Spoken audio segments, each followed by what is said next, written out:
O meu baiano favorito, Pastor Hildo.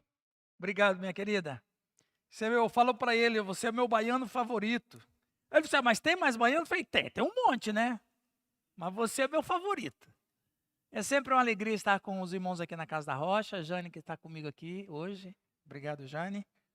Queridos, Pastor Giovanni, quando me fez o gracioso convite de estar aqui esse final de semana, né, eu falei para ele assim, o que você gostaria que ministrações você gostaria que eu levasse? E ele disse, olha, agora, porque geralmente ele só me dá tema espinhoso para trabalhar. Aí, essa vez, ele foi misericordioso. Ele falou assim, não, você pode, o que você sentir que deveria trazer vai ser bem-vindo. E aí, pensando o que eu poderia trazer para os irmãos e tal, ah, aí veio alguma coisa muito especial no meu coração para a gente tratar, de acordo com a palavra de Deus, as nossas emoções. Então, hoje eu vou falar basicamente sobre tratando as nossas emoções. Hoje eu vou falar, agora de manhã, vou fazer uma exposição breve, não vai ser uma exposição profunda, mas uma exposição breve do livro do profeta Jonas. Porque o Jonas, essa figura muito interessante das Escrituras, ele é um homem de Deus, uma pessoa de Deus, mas que tinha uma enfermidade na alma. Então, nós vamos trabalhar o Jonas. À noite, com muito temor, eu vou estar falando sobre depressão, a depressão de Davi. Como é que Davi pôde ser curado e restaurado da depressão? Claro que dentro do ponto de vista teológico, bíblico, nada do ponto de vista científico, até mesmo porque eu não sou profissional da área da saúde emocional, mas eu como um pastor e como teólogo, eu posso dizer algumas coisas dentro dessa área, porque a Bíblia assim nos indica. Então, o que a Bíblia nos indica, a gente trabalha com autoridade, né? Então, mas agora de manhã, eu gostaria de especialmente tratar do Jonas. Jonas, era um homem de Deus, mas com feridas na alma. E nós vamos tratar isso nessa manhã, e espero muito em Deus, que hoje de manhã, e você que está acompanhando pela internet, se você que está ouvindo essa palavra aqui, tem alguma dificuldade nessa área, e se você precisa de ter restauração nas suas emoções, o pastor Giovanni já disse aqui algumas vezes hoje, Deus está neste lugar. E Deus tem o poder suficiente para tratar as nossas enfermidades de alma.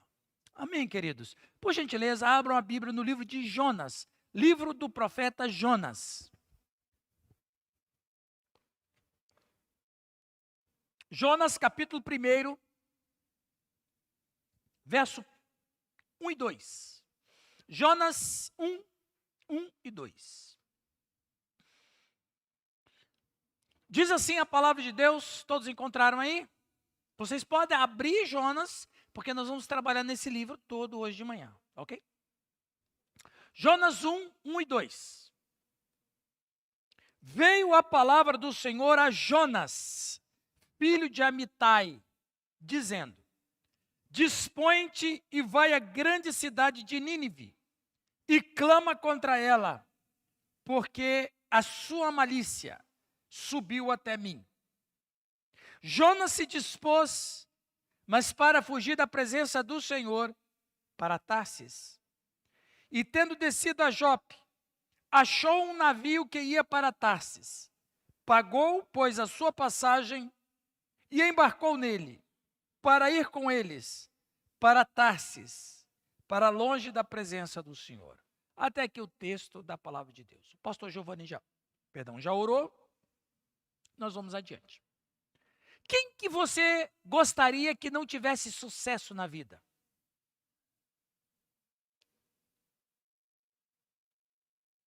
Quem é aquela pessoa que subconscientemente você não quer que tenha êxito em nada?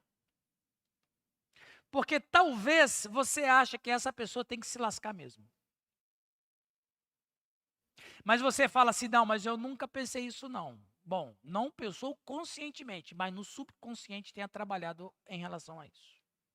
Meio que disfarçado. Né? Por quê? Porque quando nós temos problemas emocionais, principalmente problemas com alguém, Mesmo que nossa mente seja cristã, mas às vezes as nossas emoções nos enganam. Jonas, ele era um patriota ou um desobediente a Deus? Porque Deus simplesmente está dando uma ordem para que Jonas vá para Nínive. E Nínive, todo mundo sabia naquela época, que era a capital da Assíria, que era um povo absolutamente violento. Que para infligir terror às nações, os ninivitas, eles eram mestres na arte da empalação. Que era uma das piores tipos de morte que uma pessoa poderia ter na vida. Eles eram cruéis. Eles eram horríveis. E os ninivitas, por 200 anos, eles pilharam Israel. Saquearam Israel. E nos dias do profeta Amitai, e aqui a gente começa a encontrar o profeta Jonas, eles tentaram invadir Israel 15 vezes. E quando os ninivitas chegavam para invadir Israel, nessas 15 vezes, eles tinham 3 alvos. Primeiro, eles tinham o alvo de matar o rei. Porque matando o rei, o povo fica sem posicionamento político, civil e militar. Segundo, eles tinham que matar o sacerdote. Porque o sacerdote era aquele que munia o povo de espiritualidade. Sem sacerdote não tem espiritualidade, sem espiritualidade não tem como fazer a obra da fé e da religião. E terceiro, eles tinham que matar o profeta.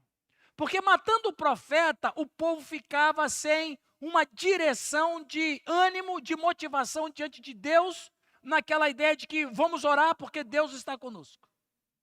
Então, quando eles invadiriam Israel, eles tinham esses 3 alvos prontos. Na vida do profeta Amitai, que era o pai do Jonas, os ninivitas tentaram invadir Israel 15 vezes. E o Jonas, ele era um pré-adolescente, criança e pré-adolescente, e ele acompanhou toda a movimentação na casa do pai, porque tem um exército que está se aproximando e que vai matar o pai dele. Agora, você pode imaginar o terror que o menino Jonas não passou? Porque a tensão na casa de Amitai era muito grande. Você pode imaginar pessoas se reunindo para grupos de oração na casa de alguém que está sendo alvo de ser morto. Quem é que quer matar o pai? São os ninivitas. O Jonas, ele é uma criança, ele é um pré-adolescente, ele é um adolescente e ele vai crescendo debaixo dessa pressão porque tem alguém querendo matar o pai dele. Agora eu pergunto para você, o que você acha que Jonas colecionou durante a sua infância, a sua pré-adolescência e a sua adolescência? Um rombo emocional. Por quê? Porque alguém quer matar o pai. Quem é o pai dele? É o pai que ele ama. Ele tem ódio. Ele agora é um homem, veja, ele é um homem adulto. Ele é um profeta. Ele é um homem que tem experiência com Deus. Mas aqueles traumas emocionais acompanham ele a vida inteira.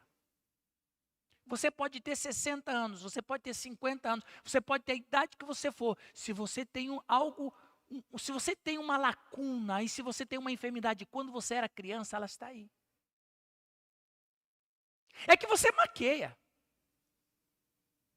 Você maqueia com muitas coisas, você maqueia com trabalho, com estudo, você maqueia com família, com casamento, você maqueia com diversão e você maqueia até com espiritualidade. Mas está aí. E ela te aperta de vez em quando. E Deus precisava tratar o Jonas, porque Deus não quer uma pessoa que o sirva com doença na alma, nas emoções.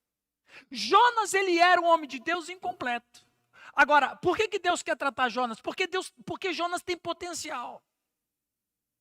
Porque Jonas tem dons. Porque Jonas tem talento.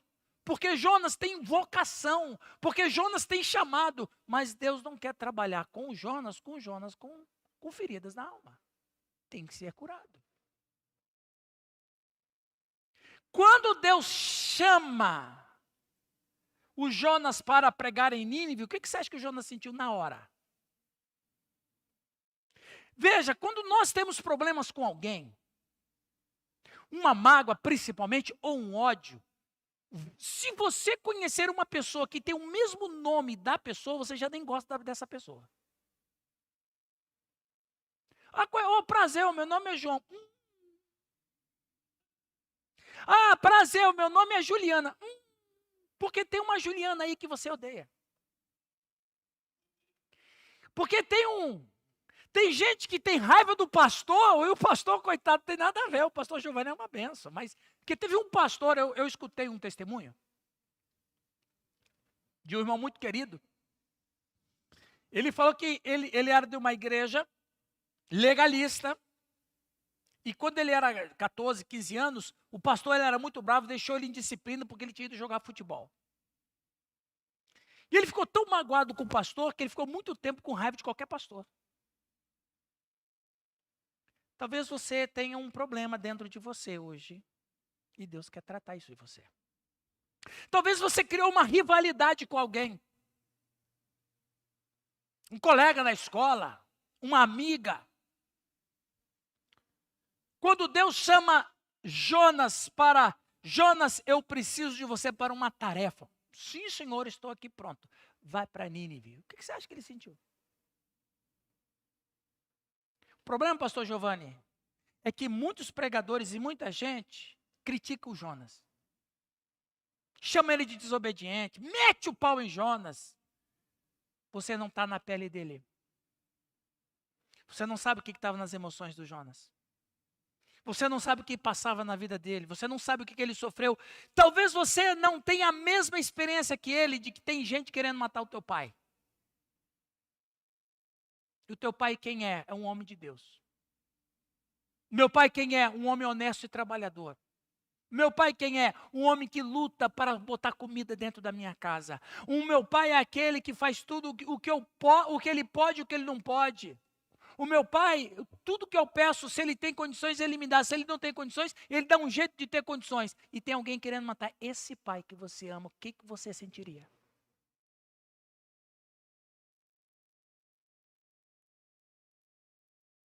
Você está sentindo o que Jonas está sentindo. Vai para Nínive. Agora o Jonas faz o quê? O Jonas pensa assim, então quer dizer que se eu não vou pregar para eles, eles serão destruídos? Sim, vou para Tarsis. Agora, você pode pensar assim, mas o que é Tarsis? Veja, o mundo conhecido na época, ele tinha as extremidades, do leste a oeste. A extremidade do oeste de Jonas era Tarsis. Tarsis fica hoje no atual sul da Espanha. Dá 4.000 quilômetros de distância entre Jope, que tinha o porto, até Tarsis. Ele estava indo para o que naquela época se conhecia literalmente fim do mundo. É para mim pregar para os ninivitas, porque senão eles vão ser destruídos? O Senhor é maravilhoso. Depende da minha pregação para eles não serem destruídos? Obrigado, Senhor. Tu me deste a cabeça deles numa bandeja de prata. Vou para Tarsis. 4.000 quilômetros de distância. Ele quer que os ninivitas sejam destruídos mesmo. De onde Jonas estava até a Síria, 800 quilômetros. De onde ele estava para Tarsis, 4.000 quilômetros. O que você acha? Faça um mapa mental aí. Ele quer que os ninivitas aconteça o que com eles? Que eles sejam consumidos. Eles merecem morrer.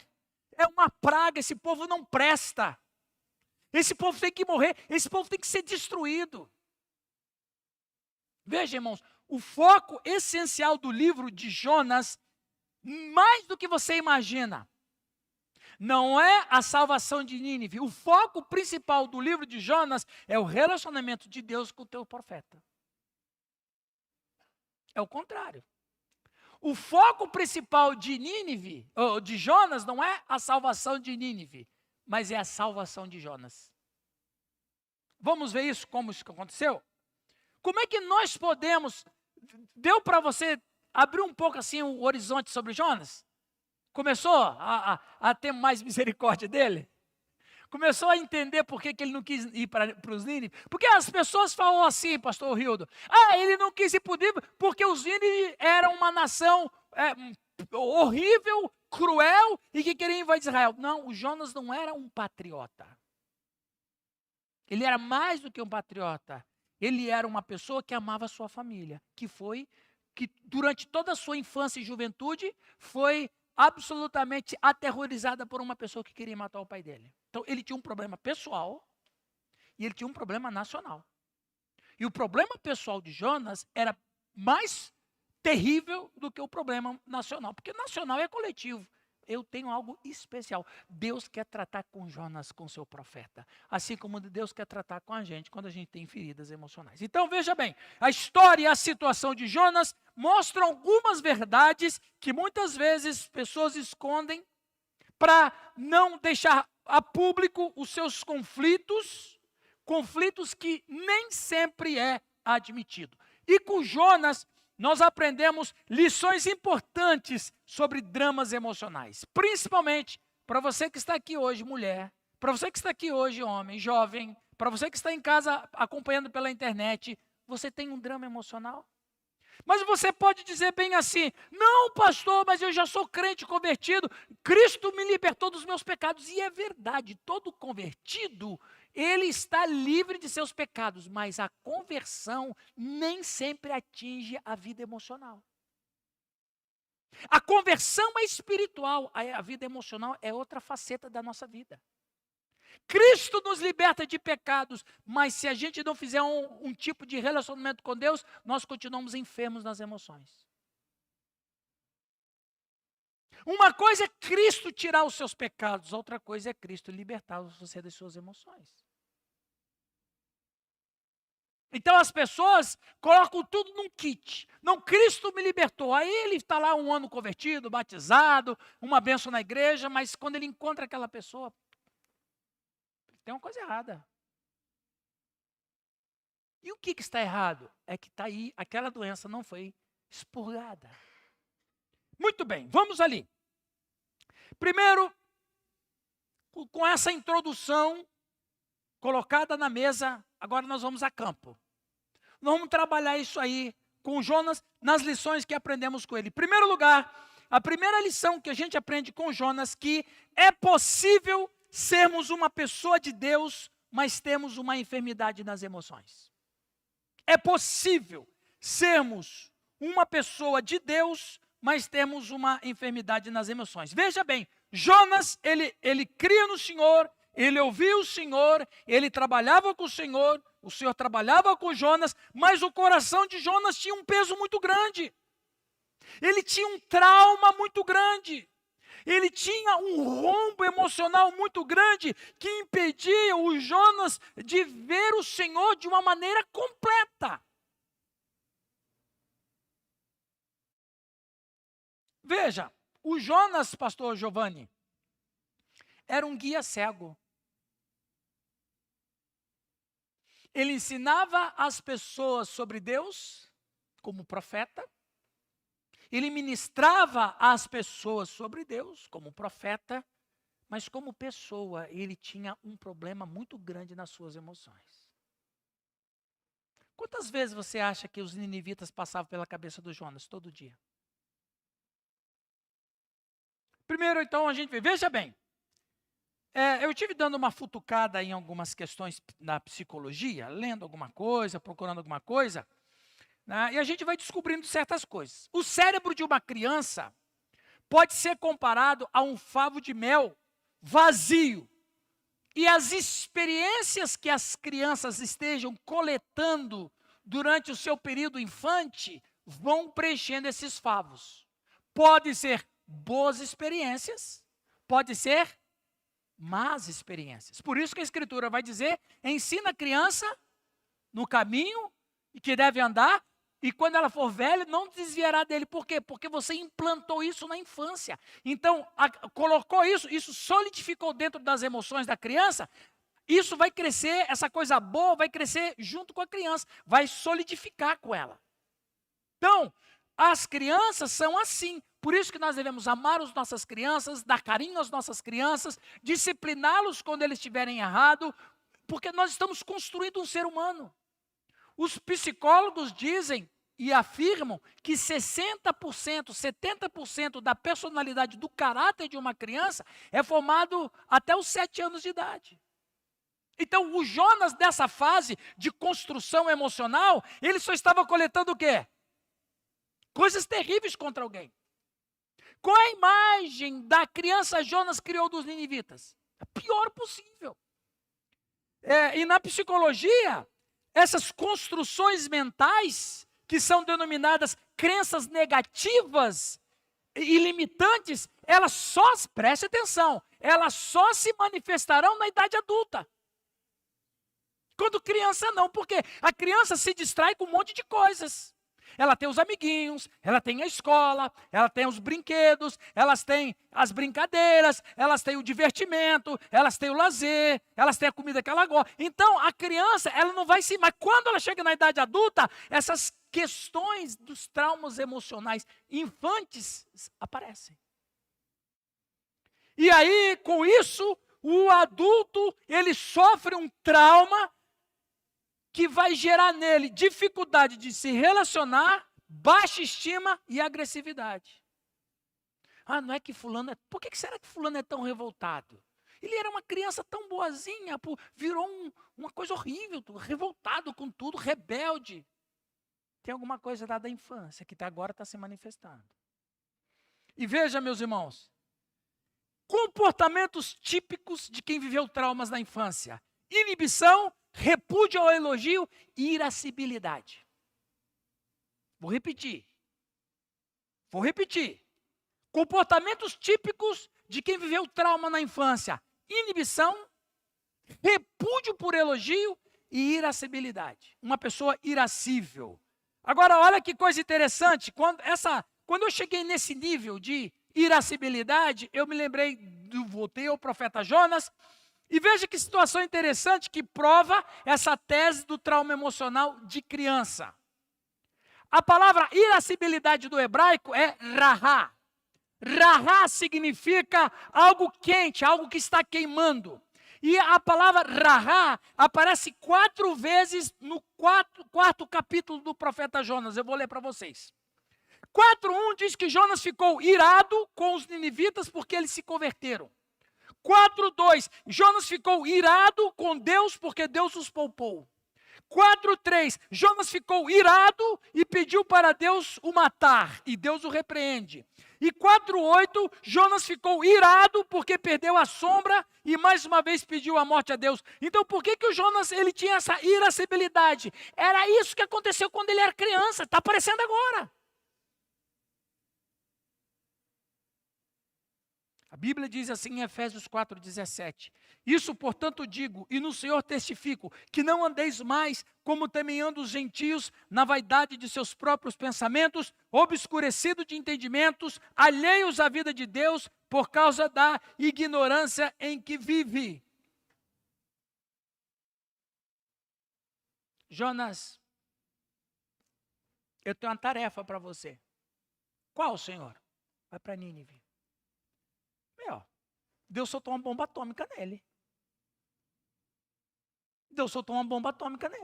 O que ele vai fazer lá?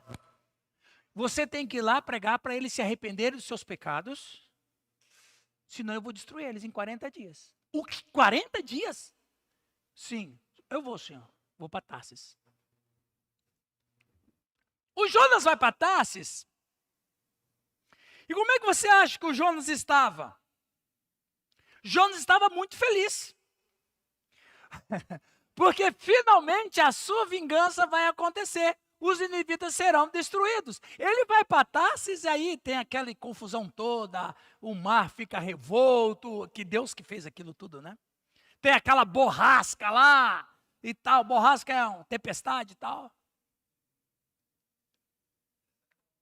Borrasca, a tempestade, né? E o Jonas está, veja bem, o navio está indo a pique. O que o Jonas está fazendo? Vocês conhecem o texto? O que o Jonas está fazendo, pastor? Ele está dormindo. Por que ele está dormindo? Porque ele está feliz.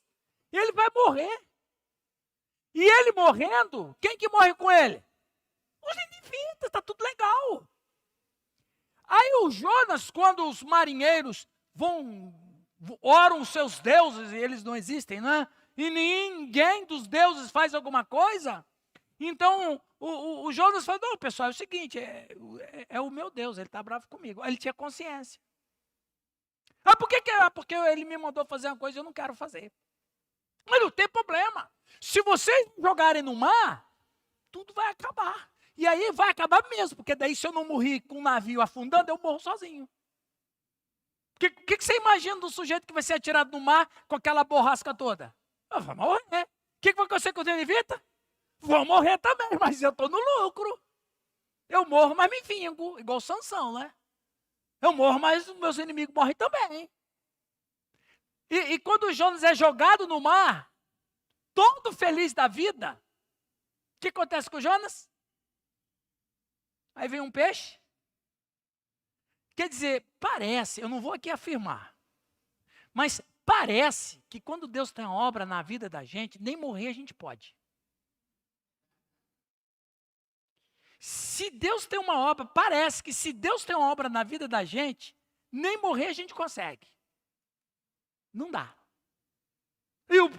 E o profeta, ele é pego pelo peixe e ele vai cumprir a vontade de Deus. Agora, olha o que diz Isaías 42:3. Deus não esmagará a cana quebrada, nem apagará a torcida que fumega. Em verdade, promulgará o direito. Ou seja, se tem uma chama, tinha uma chama em Jonas, tinha uma fumacinha em Jonas. Deus vai soprar isso aí. Talvez hoje você está aqui, você é um homem de Deus. Você é uma mulher de Deus. Você é uma pessoa temente a Deus. Você que está assistindo em casa, você é uma pessoa temente a Deus. Mas talvez você está ferida da alma. Veja, e isso não significa que é pecado. Isso significa que é doença. Porque Deus não acusou Jonas de pecado. Você talvez esteja doente. E Deus quer estar nesta manhã te libertando. Nós tomamos a ceia. Você tomou a ceia, mas a ceia não vai te curar das suas emoções. Ela vai renovar a sua aliança e Cristo presente no momento, Ele perdoa os seus pecados. Mas não há promessa de cura emocional. Porque cura emocional não funciona com oração. Com outra coisa que daqui a pouco eu falo como é que funciona a cura emocional. Um escritor americano chamado Malachi McCarthy, ele disse que guardar ressentimentos é como tomar veneno e esperar que a outra pessoa morra. É o que Jonas estava fazendo, né? Me atira no mar. Eu vou tomar o veneno, mas quem vai morrer de verdade são os outros. Né? C.S. Lewis, considerado a mente cristã mais inteligente do século XX, ele dizia, o orgulho é a galinha sobre a qual todos os outros pecados estão sendo chocados. Às vezes, irmãos, há áreas em nossa vida que não entregamos a Deus. Talvez algum ressentimento, alguma mágoa, uma falta de perdão que Deus não trate, que Deus não mexa no assunto que não falamos, uma situação escondida. Talvez um orgulho, talvez um ressentimento, talvez a Bíblia, veja bem, a Bíblia, eu falei aqui esses meses atrás, a Bíblia fala, honra pai e mãe. Aí você fala assim, não, eu sempre honrei pai e mãe porque eu sempre obedeci. Mas honrar pai e mãe não é só na questão da obediência. Honrar pai e mãe é que se você tem alguma mágoa do teu pai ou da tua mãe, você não está honrando eles.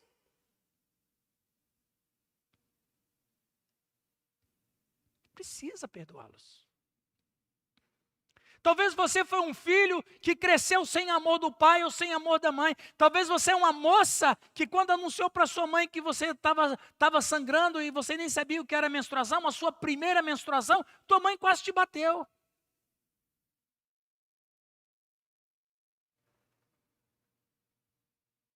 Talvez há imagens na sua mente que você criou que são extremamente negativas. De figuras, de pessoas, de nomes, de perfume, de música, de cenas, de paisagem. Deus, nesta manhã, quer restaurar a sua vida. Porque veja, Deus não desistiu de Jonas como Deus não desiste da gente. E Deus não desiste da gente, não é somente porque Ele não somente nos ama, mas porque Ele vê em nosso potencial. Ou seja, vivermos com a enfermidade da alma é desperdiçar uma vida. Jonas, ele era uma pessoa, pelo menos a gente vai observando isso nos textos, Jonas era uma pessoa extremamente competente no que ele fazia, mas ele precisava de uma cura, gente.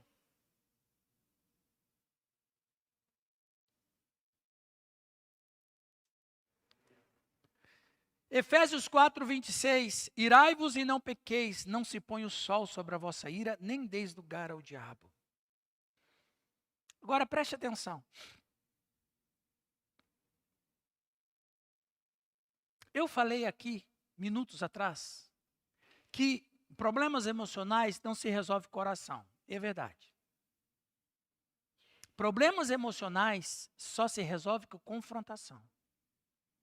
Jesus disse em Mateus 16, 18, se alguém pecar contra ti, vai arguir entre ti e ele só. Não, a oração, mas para que serve a oração? A oração serve para a gente ter forças para pedir perdão ou para pedir ou para perdoar. Preste atenção, queridos.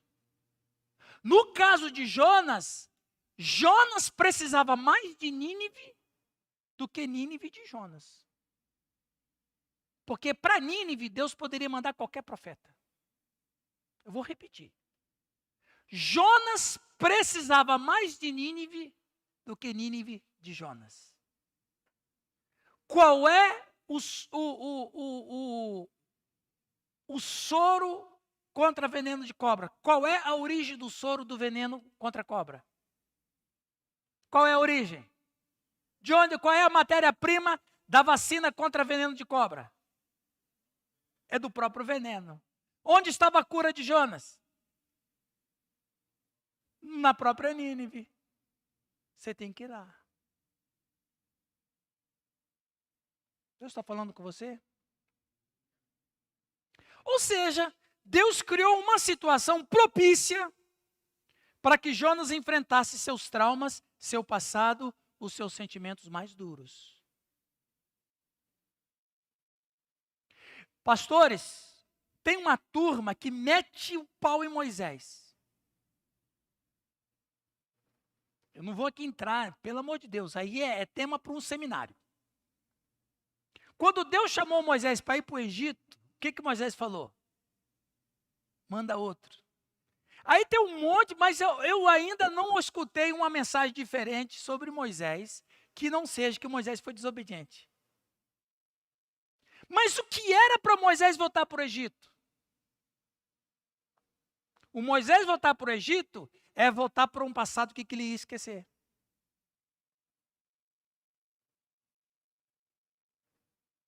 O Egito não trazia boas coisas para Moisés.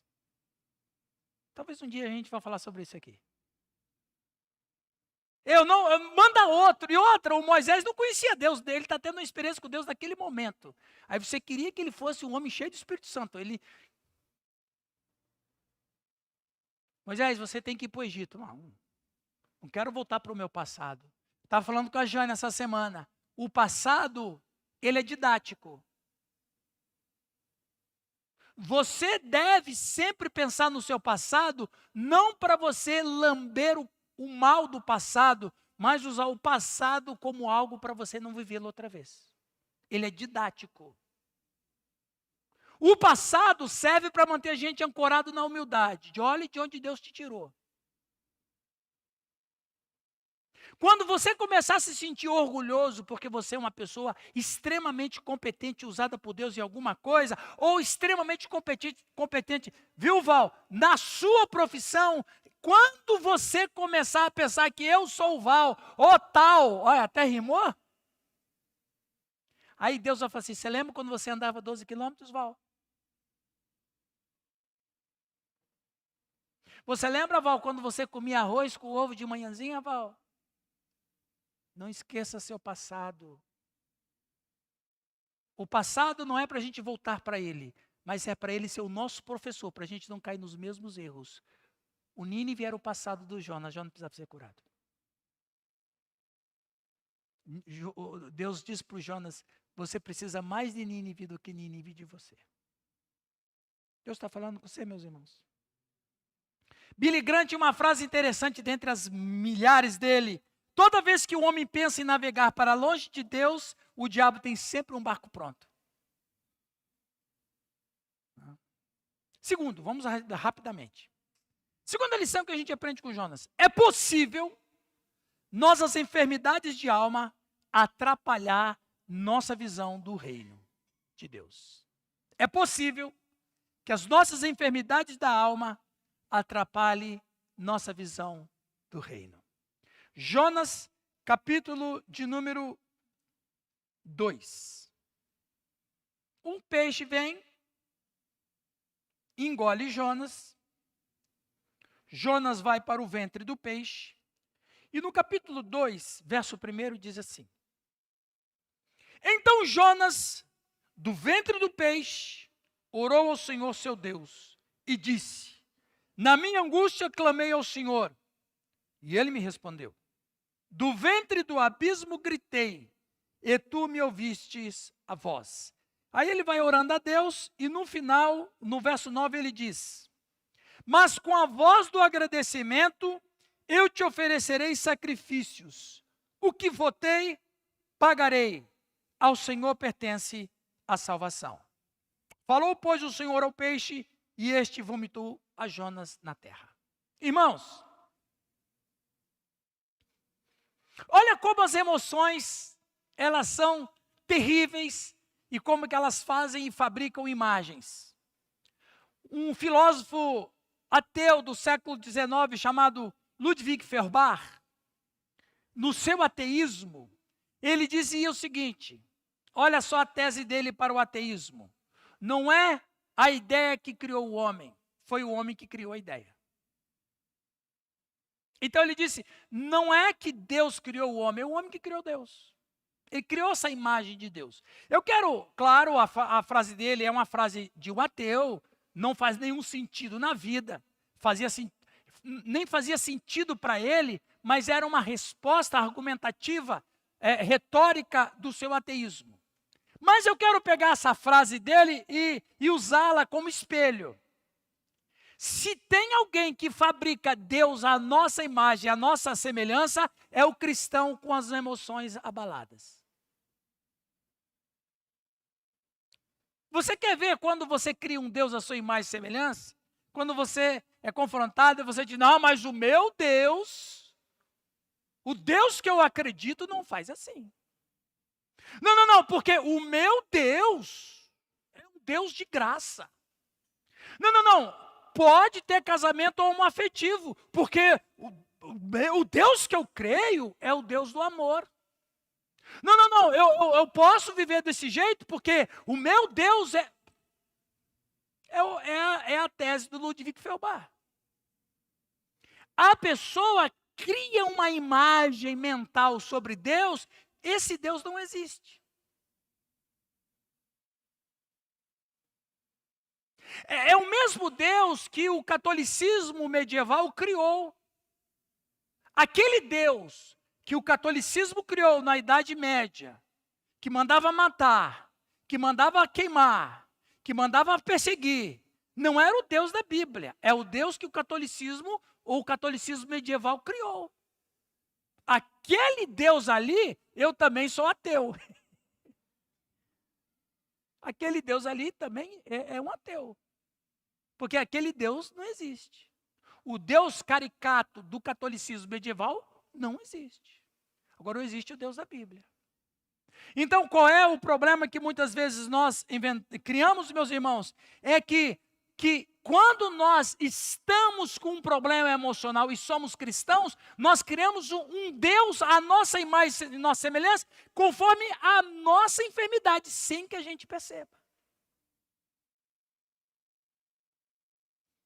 Não, mas não, Deus, o tempo vai passar, porque Deus... Não, meu irmão, esse Deus não existe. O Deus que existe é o Deus que manda você ir para Nínive. O Deus que existe vai falar coisas que você não quer ouvir. O Deus que existe é o Deus que faz perguntas que a gente não quer. Vocês já repararam na Bíblia, Janisley, que Deus só faz perguntas que a gente não quer ouvir? Onde estás? Adão, onde estás? O que fizeste? Eu tenho um sermão só sobre isso. Onde está o teu irmão? É só pergunta que a gente não quer ouvir. Deus só faz pergunta que não presta. A gente quer ouvir nós queremos ouvir afirmações que o diabo sopra para nós. Você tem razão. Não vai para Jonas, você está certinho. Vai para Tarsis mesmo.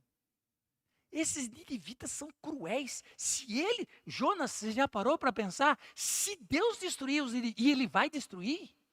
Eu conheço Deus, viu, Jonas? Eu conheço. Se ele destruir os ninivitas, veja que coisa boa para a humanidade vai acontecer. Essa é a fala que o Jonas quis ouvir. Essa é a fala que a gente quer ouvir. Não, você tem razão na sua mágoa. Porque o fulano fez, não tem perdão para isso aí. Não, o que o seu pai fazia com você, o seu pai nunca te deu carinho. A mão do teu pai nunca foi para fazer um carinho, mas sempre foi para te apanhar, para te bater, para te espancar. Não, a sua mãe nunca chegou para você, moça, e disse que, filha, vem aqui, senta no meu colo que eu quero falar umas coisas boas para você. Sua mãe nunca fez isso. A sua mãe nunca te orientou como deveria. A sua mãe sempre chamou você preguiçosa, vagabunda. Você não vai ser nada na vida. Olha como você é preguiçosa. Você tem razão. Nem converse com ela, não. Ela nem merece abraçar teus filhos, que são os netos dela. Essa é a voz que a gente quer ouvir. Mas a voz que a gente não quer ouvir é aquela do Cristo. Vai arguir entre ti e ele só. É aquela voz que diz, vai para Nínive. É aquela situação, a minha mãe, finada mamãe, era enfermeira. Filho de enfermeira sofre. Eu era piá, vivia me machucando. Dava aquelas topadas de tirar a lapa da... Quem já sofreu isso sabe o que eu estou falando. Aquele dedão assim, jogando futebol na rua. Dava aquela topada, Chegava em casa chorando, a mãe falava, o que foi? Mãe, aqui, vem cá, eu vou tratar. Mãe, faz com carinho. Não, se ela fizer com carinho, não vai. Já pegava sabão de coco na escovinha. Rapaz, aquilo você vê estrela meio-dia. Não, depois jogava água oxigenada, que eu fervia.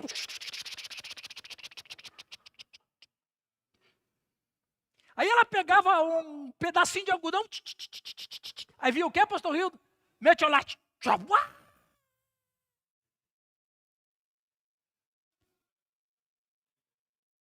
Estou vendo que teve gente aqui que teve topada também. Mas era a única maneira, do outro dia o dedo já está começando a melhorar. Não é verdade?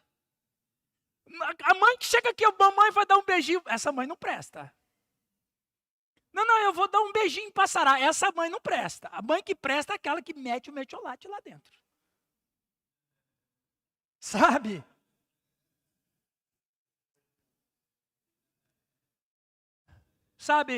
Deus tem que meter o metiolate na gente.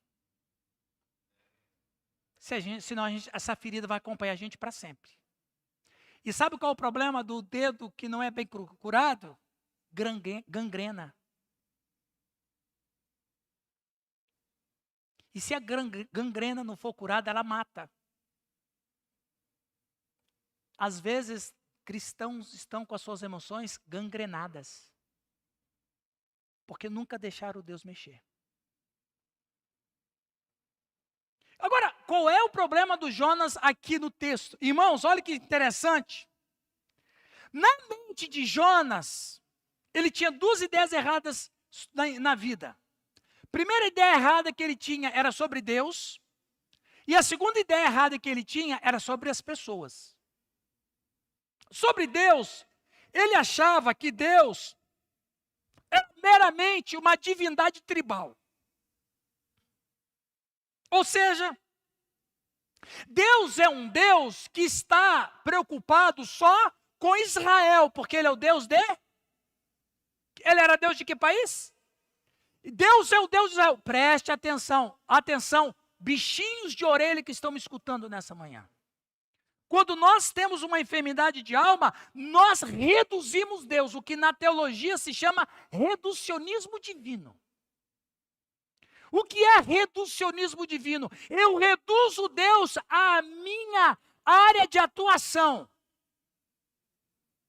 Quando eu tenho enfermidade da alma, eu não olho o reino de Deus com amplitude, eu olho o reino de Deus como um diminuto. Pequenininho. Veja, a Bíblia diz que Deus é o Deus de toda a terra. Ao Senhor pertence a terra e tudo que nelas contém. Mas na mente doentia ou nas emoções doentias de Jonas, Deus era só um Deus tribal. É só aqui. E quando nós estamos com problemas emocionais, nós imaginamos que Deus é só aqui. Nós reduzimos o espaço de ação de Deus. Eu me preocupo com o que está aqui.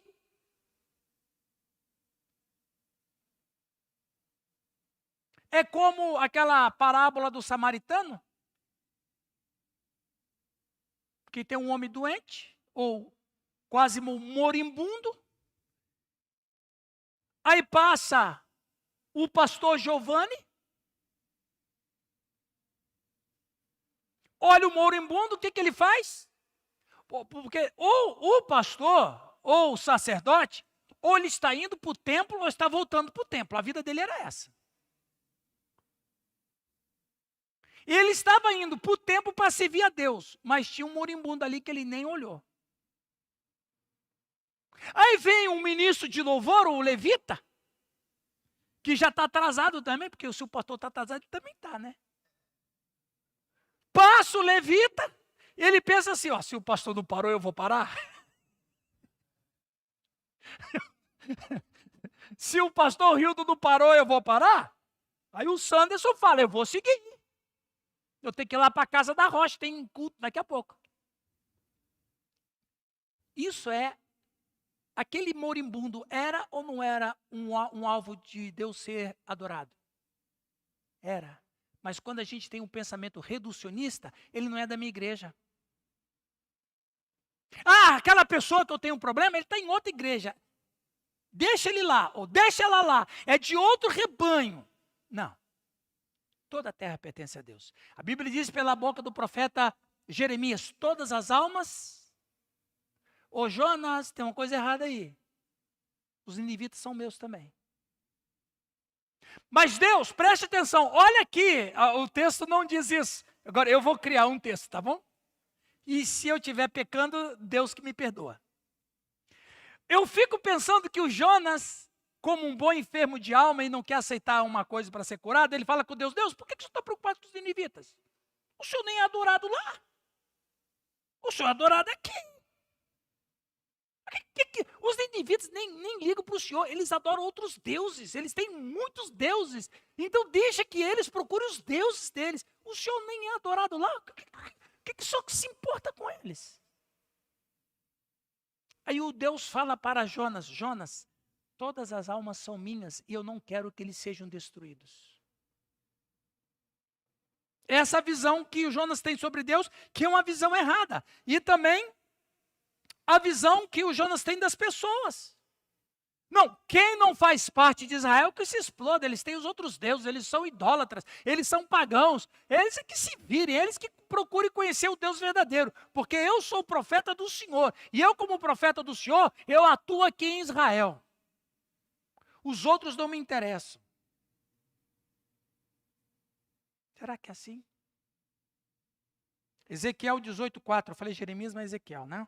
Então, o livro de Jonas demonstra que os povos antigos que não pertenciam a essa relação da aliança mosaica com Deus, também eram responsáveis morais. Ora, se Deus vai dizer que a alma que pecar essa morrerá, isso significa que até a alma que não pertence a Deus está pecando na mesma lei que o Jonas servia. Está percebendo? Ou será que era só o povo de Israel que morria porque eles tinham a lei de Moisés? Por que os outros então morriam também? Porque a lei de Moisés, por mais que foi convencionada a Israel, esta lei é para toda a terra. Senão ninguém mais morria. Não é lógico o pensamento?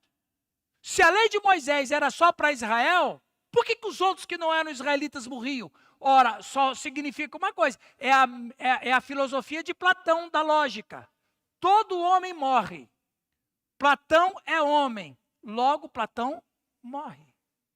Ora, se eles lá morrem, é porque eles também estão quebrando a lei de Deus, mesmo que eles não as tenham. Mas quando a pessoa tem uma enfermidade de alma, de emoção, agora o que o Jonas faz? Preste atenção. O verso 9 é chave, pastores. O verso 9 é chave. Eu vou ler outra vez o verso 9. Mas, com a voz do agradecimento, eu te oferecerei sacrifícios, o que votei, pagarei. Os profetas de Israel, quando eles iam ser ungidos para serem profetas, eles faziam um voto. Na teologia, quando se forma um teólogo, os teólogos fazem o juramento. Não sei se o pastor Giovanni fez juramento. Na formatura, toda formatura tem um juramento. Juro. Os médicos fazem o juramento de Hipócrates, né? Mas hoje em dia, a Jane estava falando para mim, ele vai salvar a vida, desde que ele pague a consulta antes. E ele vai fazer aquele atendimento, só se o convênio deu ok. Ele vai fazer o atendimento, só se o SUS pagar melhor para ele. Mas, enfim, o profeta Jonas fez como muitos médicos hoje em dia. Ele jurou obedecer a Deus, ele jurou servir a Deus, ele jurou fazer tudo aquilo que o Senhor mandar. Ele jurou, mas a enfermidade de alma não estava permitindo ele cumprir. Aí ele fala o quê no ventre do peixe? O que votei? Ou seja, o que eu jurei, eu vou cumprir. Eu jurei servir o Senhor. Não importa em que circunstância. Agora eu entendi que Deus é Deus de toda a terra. Jonas fez uma oração. E se você estudar de perto, você pode ler na sua casa hoje à tarde, se você estudar de perto a oração que Jonas fez, não foi uma autoexpressão original espontânea. As palavras que Jonas profere na sua oração são as palavras de um salmista que está sofrendo. O Jonas conhecia a palavra de Deus.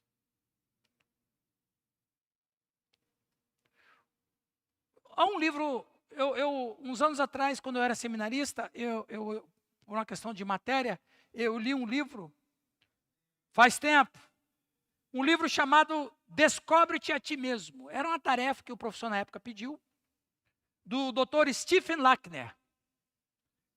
E tem uma frase desse livro que é interessante eu trazer para vocês. Se você deseja realizar alguma coisa pela descoberta de si mesmo, deve reorganizar seus hábitos. Dê uns passos para trás e olhe para a imagem que se formou de si próprio.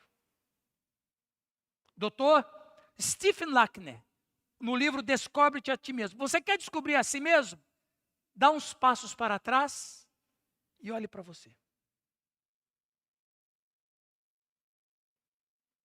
Olhe você. Para você descobrir a ti mesmo, para ver a imagem que você criou ao longo da sua vida. Pastor, Giovanni ontem estava na casa do Val, estávamos conversando, e o Val falou sobre a pessoa escreve a sua própria história. Foi você que falou, né, Val? O Val parece que não, hein? Mas esse homem tem uma cabeça muito boa, viu? Fala umas frases de impacto. Não parece não, mas o Val é um filósofo. Você olha para o Val, você fala assim, isso é um matuto. Não, ele é filósofo. Dê uns passos para trás. Descobre a si mesmo. Veja na sua imagem como é que você está. E você olha assim, Deus, eu estou vendo aqui algumas coisas que têm que ser consertadas.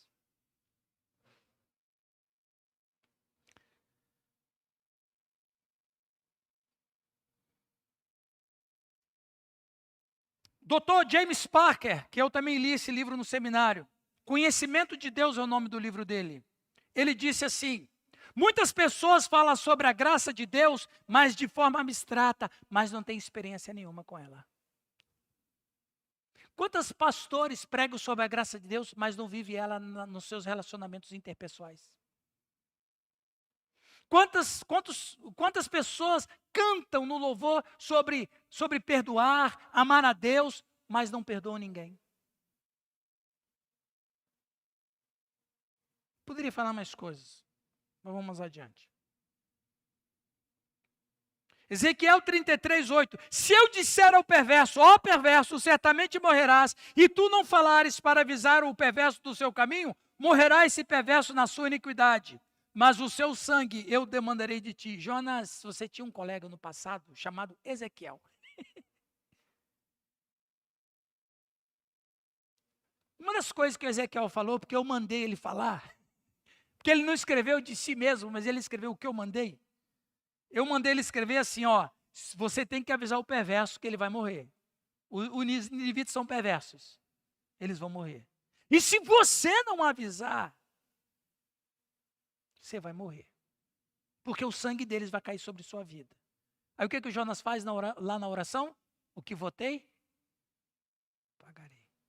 Porque o Ezequiel fez o mesmo juramento que o Jonas.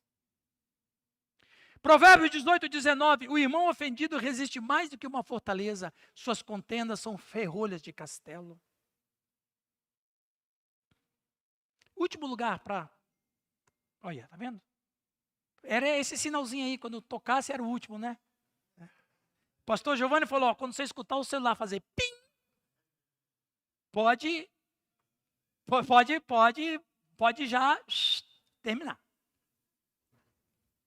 Em último lugar, é possível que as enfermidades de alma nos impeçam de fazer as coisas certas. É possível que as enfermidades de alma nos impeçam de fazer as coisas certas. Jonas 3:1. Veio a palavra do Senhor segunda vez a Jonas, dizendo, dispõe-te, vai à grande cidade de Nínive e proclama contra ela a mensagem que eu te digo.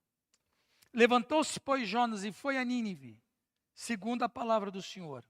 Ora, Nínive era cidade muito importante diante de Deus e de 3 dias para percorrê-la. Começou Jonas a percorrer a cidade, caminho de um dia, e pregava e dizia, ainda 40 dias e Nínive será subvertida.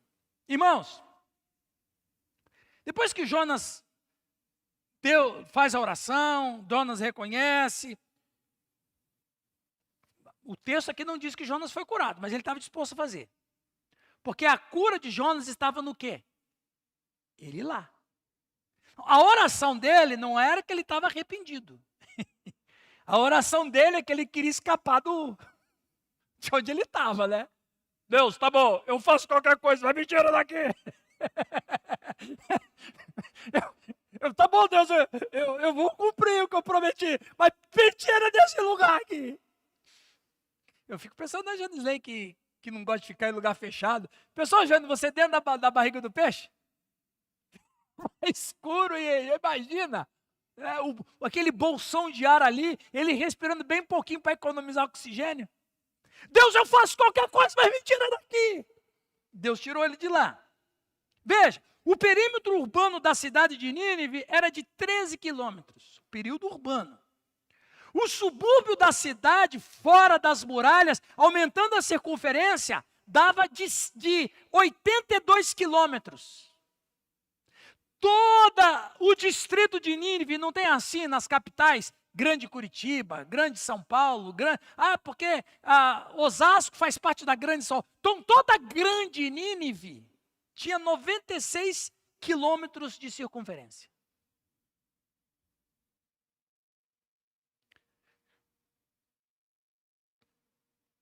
Era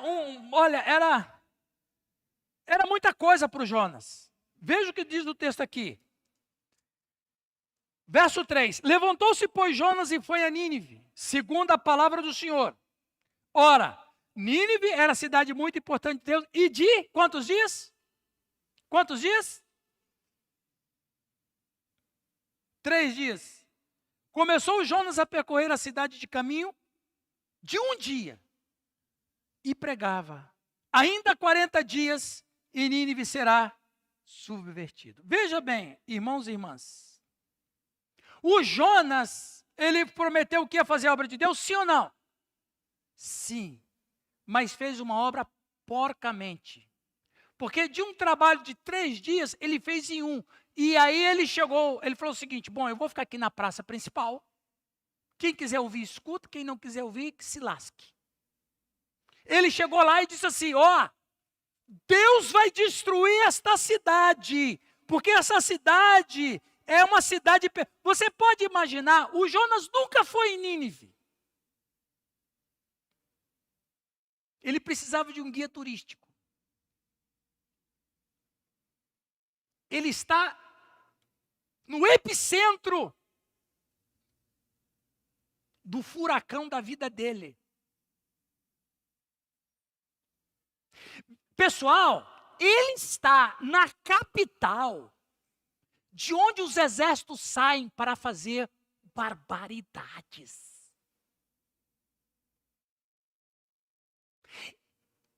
Ele está na capital, que ele falava para os amigos que ele jamais iria. Ele está na capital de onde os exércitos saem para cometer barbaridades. E ele está andando na rua dos exércitos que voltam triunfante com as cabeças dos seus inimigos como desfile. O Jonas prega um sermão porcamente. A Bíblia diz em Jeremias 48:10, maldito aquele que fizer a obra do Senhor relaxadamente. O Jonas, ele estava fazendo de conta que estava pregando. O Jonas pregou um sermão não para salvação, o Jonas pregou um sermão para condenação. A gente não entende o amor de Deus. Alguém entende o amor de Deus? Não. Por que a gente não entende o amor de Deus? Porque nós não somos amor, nós somos pecadores. Amar para um pecador é possível desde que ele faça um exercício para amar. E quando nós fazemos um exercício para amar, há a possibilidade de amar, mas ainda assim o meu amor é seletivo. Por que Deus ama a todos? Porque Ele é amor. Deus não pode não amar. Como você e eu somos pecadores, eu não posso não pecar. Quem aqui não pode não pecar? Ninguém. Você não amanhece um dia dizendo assim, hoje eu não vou pecar. Não existe isso. Isso aí, inclusive, era uma heresia pelagiana do século IV. O homem escolhia se ele queria pecar ou não. Pelágio e as suas ideias foram condenadas no concílio. Mas é verdade, eu não posso escolher não pecar, eu vou pecar. Assim como Deus não vai olhar para nós e vai dizer, eu não quero amar. Não existe isso para Deus. Por isso que a gente não entende o amor de Deus, porque Deus é amor e eu sou o pecador. A minha essência é diferente dele. Agostinho de Hipona dizia, não há ninguém que não ame. A questão é saber o que se deve amar. Quando Jonas prega aquele sermão dele muito mal, e olha, eu sou um pastor evangelista. Eu fico tão feliz quando as pessoas se arrependem dos seus pecados e entregam a vida a Jesus Cristo. O Jonas foi o único pregador evangelista que ficou irado porque os caras se arrependeram. E ele foi o único. Gente, a pregação do Jonas foi uma pregação assim tão contundente, mesmo que de maneira errada, que até o boi se converteu. Rapaz, eu já preguei, nas minhas pregações, só seres humanos se converteram. O Jonas foi melhor que eu. Até o boi se converteu, porque o boi fez jejum. Porque o rei chegou, o pessoal, aconteceu o seguinte. Os emissários do rei chegou lá no palácio e disse: rei, tem um sujeito aí, doido, que está dizendo que se a gente não se arrepender, o Deus dele vai destruir Nínive. E que nós temos que nos arrepender de nossos pecados. Agora, sabe o que é o mais interessante nessa história? Que Deus já foi tratando os ninivitas. Veja, Deus já foi preparando o campo para Jonas e para os ninivitas. Porque em 771 a.C., houve uma praga de gafanhotos que destruiu as plantações da Assíria.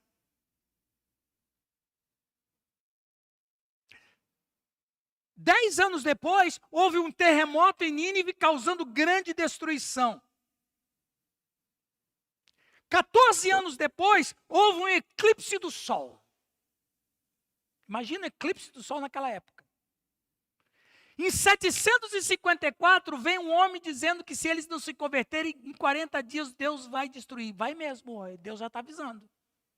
Deu uma praga de gafanhoto, deu um terremoto, deu um eclipse do sol, que os antigos entendiam como sinais divinos. Aí vem um sujeito dizendo que se a gente não se arrepender, Deus vai destruir, até o boi vai ficar sem comer.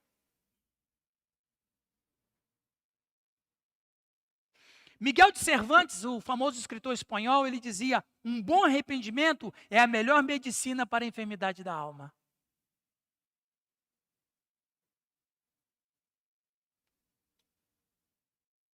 O povo se converteu. Talvez você tenha feito a obra do Senhor meio pela metade. Porque tem uma coisa nas suas emoções que impede você fazer a coisa de coração. Talvez você se retirou de algum ministério, não porque você esteja em pecado, mas talvez você se retirou de algum ministério porque você sabe que você não está bem emocionalmente, você não sabe explicar, mas você sabe que você não está dando tudo 100%. Deixa Deus tratar a sua vida. Para concluir.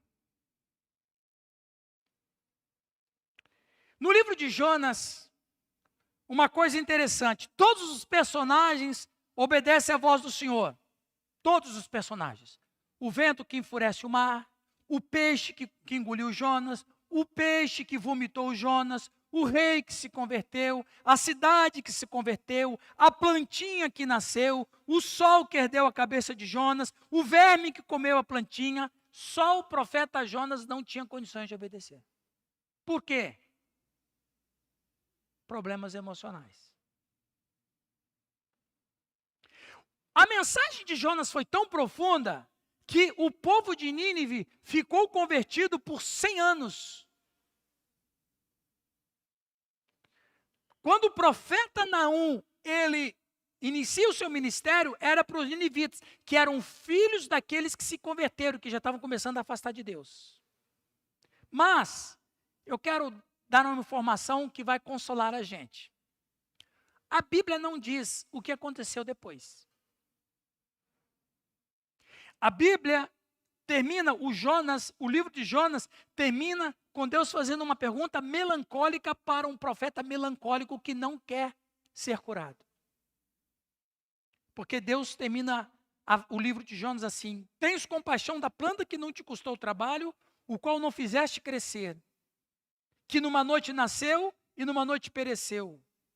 Às vezes a gente tem compaixão de coisas que não nos custou nada, mas nós não temos compaixão de pessoas que são amadas por Deus. Não hei eu de ter compaixão da grande cidade de Nínive, em que há mais de 120 mil pessoas que não sabem discernir entre a mão direita e a mão esquerda, e também muitos animais? Bom, O texto termina aqui. Mas existe uma tradição judaica. E veja, eu não vou dizer aqui como uma fonte de confirmação, ok? Eu vou trazer aqui como uma informação. Pode ter acontecido, como pode não ter acontecido. Mas eu vou na linha de que aconteceu. É uma informação do qual eu vou na linha que isso aconteceu. Há uma tradição judaica que diz que o Jonas voltou para a sua cidade natal, Gat-Hefer. Mas em Mossul, que é o nome moderno para Nínive, até 2014, existia uma tumba que tinha uma escritura na língua local, Iunis, ou Iunus. Essa escrita Iunus na língua local ninivita se chamava Jonas. A tradição judaica vai dizer, e eu estou dizendo que a tradição judaica, não é a Bíblia, é a tradição. A tradição judaica vai dizer que quando Jonas volta para a sua cidade natal em Israel, ele fica tão comprimido pelo que Deus fez em Nínive, que ele volta para Nínive e ele discipula os ninivitas.